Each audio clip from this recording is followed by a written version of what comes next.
Oi, eu sou o Maxon. Hoje eu vou falar sobre Bates Motel.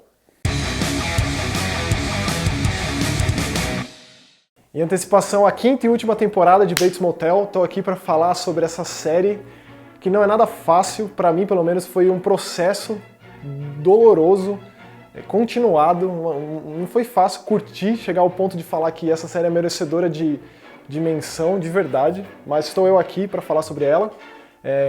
Essa série já começa com um grande fardo, que é ser uma pré-continuação, digamos assim, do Psicose. Psicose do Hitchcock, um filme de 1960, saiu em junho de 60, que é provavelmente o filme mais importante da história do cinema de terror. Muita gente considera ele o maior filme de todos os tempos, muitos críticos renomados o consideram o maior filme de todos os tempos. Eu acho que na lista dos 10, 20 maiores filmes de todos os tempos tem uns 5, 4 do Hitchcock, Psicose está lá no meio. Mas é importante falar sobre Psicose como um desbravador, um filme revolucionário, não só para o terror, mas para o cinema de uma forma geral. Especificamente para o terror, o Psicose ele foi um divisor de águas entre filmes de terror de monstros e filmes de terror onde o monstro era o homem, o medo do homem, que é uma coisa que a gente vê no terror, é o que mais tem, na real, nos últimos 40, 50 anos. Então a gente tem dos slashers de Massacre da Serra Elétrica, Jason, especialmente Halloween, até Albergue, Pânico, Jogos Mortais, tudo vem em decorrência do que o Psicose fez lá em 1960. Também outra coisa que é bom notar é que pouco tempo antes do Psicose estreou uma outra pérola desse tipo de filme, do cinema de transtorno desassociativo, digamos assim, chamado Peeping Tom, só que ele foi completamente engolido pelo bombástico Psicose. O Hitchcock ele já era um diretor muito famoso, ele já tinha feito Janela Indiscreta, já tinha feito Um Corpo que Cai, que é considerado um dos filmes considerados os melhores filmes dele, né? E já era uma época do cinema colorido. O Psicose ele se faz um filme preto e branco por uma série de motivos, dentre eles motivos que revolucionaram o gênero e criaram a figura do monstro humano, do medo do homem, no caso a figura do Norman Bates. Então assim, para falar do Bates Motel eu preciso falar muito do Psicose, um pouquinho além disso, um pouquinho do porquê que ele foi tão importante. E dá pra dizer que se séries como Sopranos, Breaking Bad existem, é por conta do Norman Bates e por conta dele ter sido o primeiro anti-herói do cinema, de uma forma geral. O Hitchcock ele desconstrói completamente o formatinho já enlatado de Hollywood daquela época, quando ele mata a protagonista dele em meia hora de filme. Tipo, no final do primeiro ato de filme ela morre e a gente é forçado, entre aspas, a criar um vínculo com o dono do hotel onde ela está hospedada, que viria a ser o psicopata da história, né? O problemático da história, o sujeito com distúrbios da história.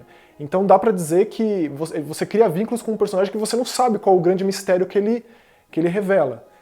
Então na época isso não existia. Não existia assim. Alguém que assistiu Psicose do lançamento é um grande felizardo. Assim. Então esse é um dos grandes fatores. Uma quebra de roteiro, a humanização de um vilão, a humanização de um monstro, que é uma coisa muito importante para o terror, e uma série de quebras de paradigmas que existiam no cinema, que é uma coisa característica do terror que veio a ser feito muito depois disso. Não era comum a gente ver mulheres de sutiã, de roupas de baixo, de lingerie em filmes. O Hitchcock coloca a primeira cena do Psicose com isso.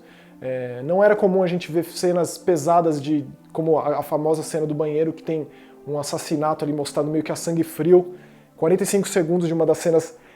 É discutível isso, mas é uma das cenas mais famosas da história do cinema. Dizem que muitos críticos conceituados dizem que é a cena mais famosa da história do cinema.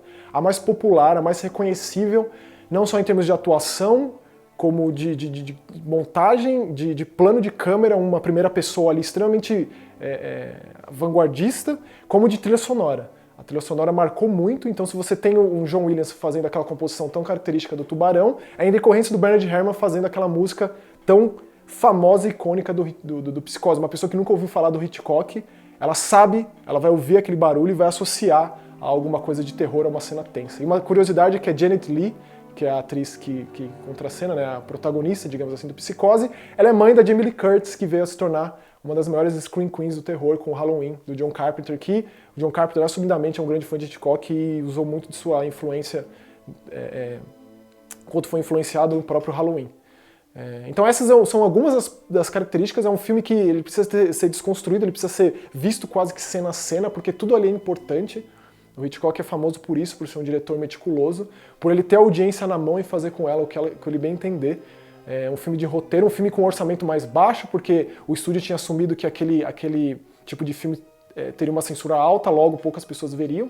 Então o Hitchcock colocou muito dinheiro dele aí. Ele teve, eu acho que, $400 mil a menos do que o normal para a época, o que é um valor exorbitante. Então ele é controverso em uma série de aspectos, e isso foi muito importante para o terror, que até então via filmes de monstros, monstros especialmente pós-Segunda Guerra, que são os monstros radioativos nucleares. A Psicose constrói a imagem do monstro no homem, e o Norman Bates veio a se tornar uma das grandes figuras, uma das figuras mais lendárias do cinema, e do cinema de terror também. E aí fica minha recomendação para o Anthony Perkins, de uma forma geral, que é um baita ator, e os outros Psicoses que ele fez. Existem 4 Psicoses, os outros não tem nada a ver com o Hitchcock, mas continua a história do Norman Bates, e o Anthony Perkins faz todos, então eu recomendo muito, são bons, muito gráficos, muito violentos para a época, e também foram importantes para esse terror que a gente conhece hoje. Essa violência pornográfica que a gente conhece hoje é muito importante. Psicose foi muito importante. Bates Motel nasce com essa premissa. Quando eu assisti o Bates Motel, uma série de 2013, vai entrar agora a 5ª temporada, eu assisti o primeiro episódio, na real assisti parte dele e falei, nunca mais eu vou ver isso, porque não é possível, isso é uma heresia. Porque ele começa muito bem, assim, ele mostra o Norman Bates e a mãe dele, o Norman Bates novo, com cerca de 16 anos, e o pai dele morrendo. O pai dele sofre um acidente, morre, e esse baque do Norman Bates com o pai nos braços, com ele sofrendo um acidente que na garagem da casa cai uma prateleira pesada em cima dele. Mostra uma frieza por parte da mãe, que vê aquela cena e mal é comovida. Mas aí tem uma elipse que eles começam a nova vida, vão reconstruir a vida, se mudando para uma cidadezinha do interior do Oregon, uma cidade fictícia chamada White Pine Bay. E eles compram um hotel com o seguro de vida que ela ganhou da morte do marido. Esse motel, Bates Motel, o hotel, né, em inglês é um falso cognato aí, ele é muito parecido com o filme. Então a primeira vez que você vê aquele hotel com aquela escada, a casa no alto da colina, a escada e o hotel, é de arrepiar, de verdade é de arrepiar. Só que aí o que a série faz é quebrar completamente essa ideia de ser uma pré-continuação antiga e coloca o Norman Bates logo em seguida, esperando o ônibus no ponto de ônibus, ouvindo o iPhone. Isso foi muito difícil pra mim na época, eu já parei de ver, falei, eu não vou assistir essa série, não tô nem aí. Porém, retornei e não me arrependo, na real. Assim. Eu não recomendaria essa série pra qualquer pessoa. Se a pessoa é muito fanática por Psicose, imagino que ela já tenha assistido, mas ela é uma série que demora muito pra valer a pena de fato. Por ser uma cidadezinha interiorana, por ser uma cidade pequena, coisas grandiosas demais acontecem. Faraônicas demais acontece, isso me deixa incomodado. Então sempre tem que ter alguma coisa grande acontecendo, com aqueles cliffhangers monstruosos no final de cada episódio, isso me incomoda muito. Mas foi uma construção, e dá pra dizer que a 4ª temporada valeu a pena 20 episódios de porcaria que eu vi antes disso. Como toda série, claro, é mais um problema do formato do que do conteúdo, digamos assim. Tem muita coisa acontecendo, coisa demais acontecendo. Então eu vou citar um pouco por partes cada temporada, que eu acho válido. E, de forma geral, o que faz essa série valer a pena de verdade, que faz com que eu queira fazer um vídeo sobre, comentar sobre, na real, a Norma Bates, a mãe, e o Norman Bates, o filho. Realmente, eles fazem qualquer coisa valer a pena. Inclusive, todo episódio tem um embate entre eles, uma conversa entre eles, que faz com que bobagens que vieram antes ou depois sejam válidas de uma forma ou de outra. A Vera Farmiga ela foi a primeira a ser elencada para essa série, e é bom dizer que eles, de fato, construíram um hotel. Inclusive tem fotos recentes deles desmontando o hotel, que é meio de partir o coração, assim.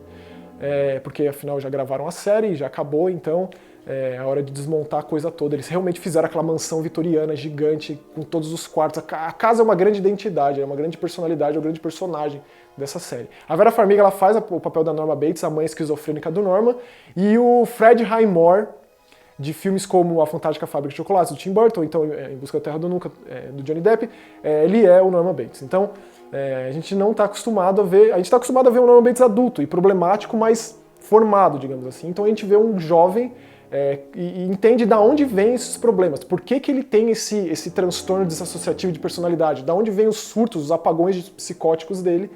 A gente entende tudo isso do passado dele, que é contado esporadicamente no decorrer dessas temporadas.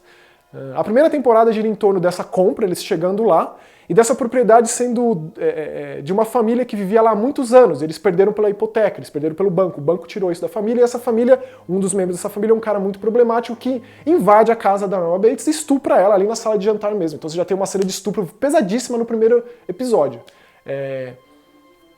Acho que não é muito spoiler falar isso, afinal já são quatro temporadas, mas isso eu preciso dizer porque sempre tem grandes coisas acontecendo. Logo depois chega o meio-irmão do Norman, de um outro casamento da Norma, o Dylan, que ele, pra mim, é o grande problema dessa série.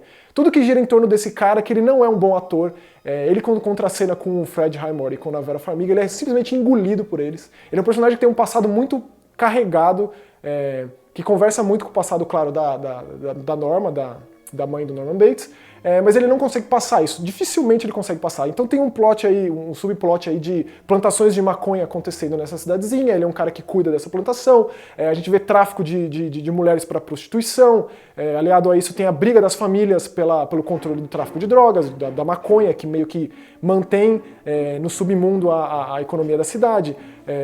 Na terceira temporada aparece um clube de elitistas dos fundadores da cidade, que tem reuniões de orgia, um negócio meio de olhos bem fechados. Tudo isso é grande demais, assim, não tem tanta importância quanto o relacionamento da mãe e do filho.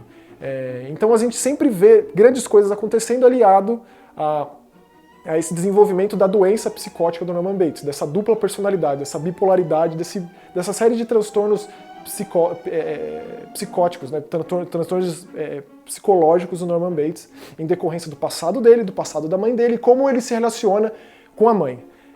A mãe é uma pessoa esquizofrênica, ela tem... É maravilhoso você ver a Vera Farmiga atuando, ela numa cena ela consegue oscilar entre uma pessoa extremamente amorosa, que se preocupa com uma pessoa extremamente explosiva e odiosa, é inacreditável, nível Gary Oldman de atuação mesmo, assim, é inacreditável, tanto que eu acho que ela se envolveu tanto com a personagem, com a série, que ela passou a ser produtora executiva depois da segunda temporada, e a evolução do moleque, do Fred Highmore, do Norman Bates, é assustadora.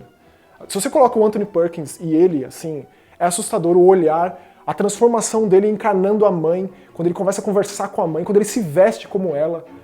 Isso demora um tempo para acontecer, isso dá para entender, mas essa história entre os dois já é tão interessante, não precisaria dessas coisas faraônicas acontecendo ao redor. Aparece o irmão da Norma Bates, o Caleb, que é um outro personagem importante. Muitas coisas muito grandiosas acontecem, isso para mim foi um problema no decorrer de toda a série, tanto que a quarta temporada, que eu considero a melhor, muito melhor que todas as outras, é justamente por conta de não ter nada disso. Meio que deu uma sentada, a Norma se relaciona com o xerife da cidade, o Norman finalmente vai para uma clínica, o problema dele é assumido, porque a mãe sempre esconde tudo o que acontece, ele tem uns apagões e ele não sabe o que acontece, a gente sabe, vai descobrindo cada vez mais o que acontece durante esses apagões, daí essa quebra do tecido da realidade com a subconsciente, com a ficção do personagem, e essa quarta temporada desenvolve isso de uma maneira extremamente plena e constrói uma possibilidade de quinta temporada extremamente rica.